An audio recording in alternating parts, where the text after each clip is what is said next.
People who say graphics don't matter are liars. When playing a video game, you want the visuals to be appealing in some manner. Good graphics don't have to be HD, hyper-realistic animations, but what you're looking at has to pop and complement the gameplay that's being featured. And Astral Chain, man, does it have great visuals. My very first impression of the game was that it had a similar atmosphere to Xenoblade Chronicles and Nier Automata, with the futuristic style with machines and monsters. And while there is a comparison to be made between the games in some areas, the games also differ greatly in others. The very first mission in this game does a wonderful job of introducing you to the basic mechanics of the game.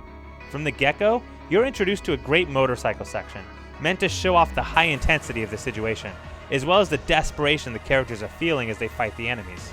You then jump into basic combat, facing off against several enemies known as chimeras. You start with a simple melee attack and ranged weapon, before being introduced to the core mechanic of the game, the legions. You can take control of a chimera and have him fight for you.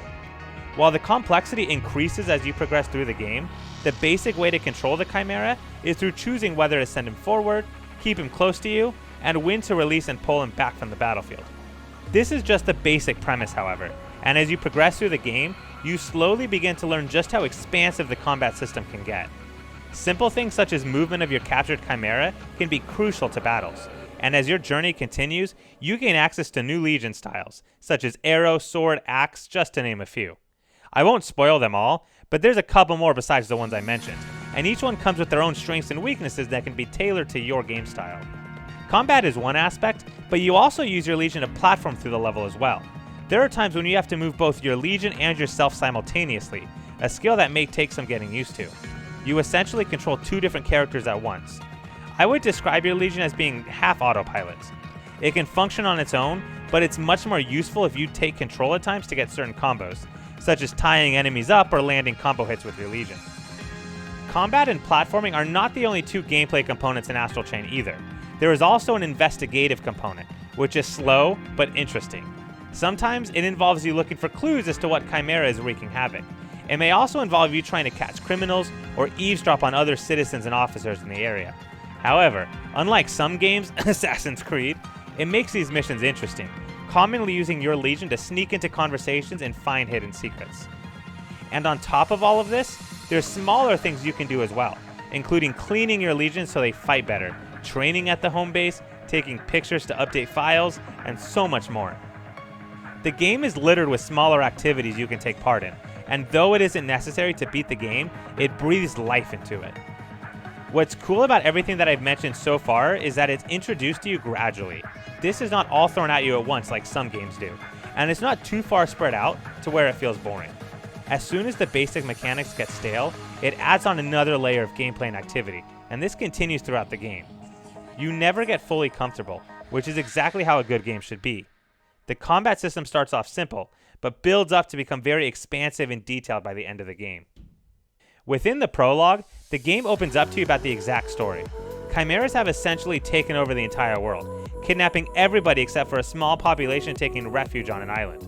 That is, until a new device was created that can allow the remaining humans to turn chimeras into allies, to create weapons to fight back against the invading enemy.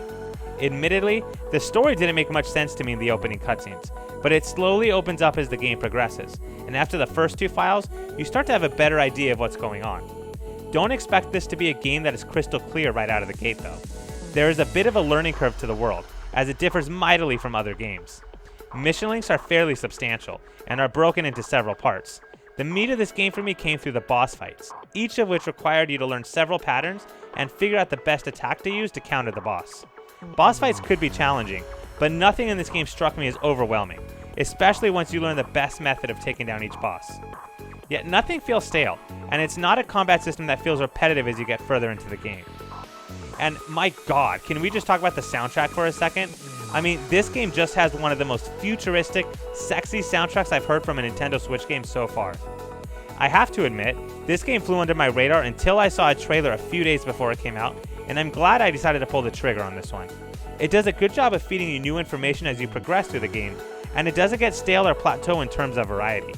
I can't say enough good things about this game, and I feel comfortable saying it's the best game I own on my Switch that doesn't have the word Zelda or Mario in it.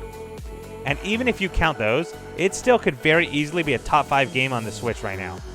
Platinum Games, as usual, nailed this one. And if you have a Switch and are looking for a fun new JRPG to play, I could not recommend this one enough. Thanks everybody for watching.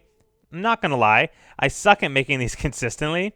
Still, if you'd like to leave a suggestion for a game to play, feel free, and I may make it next, or I may not make another one of these for another 5 months.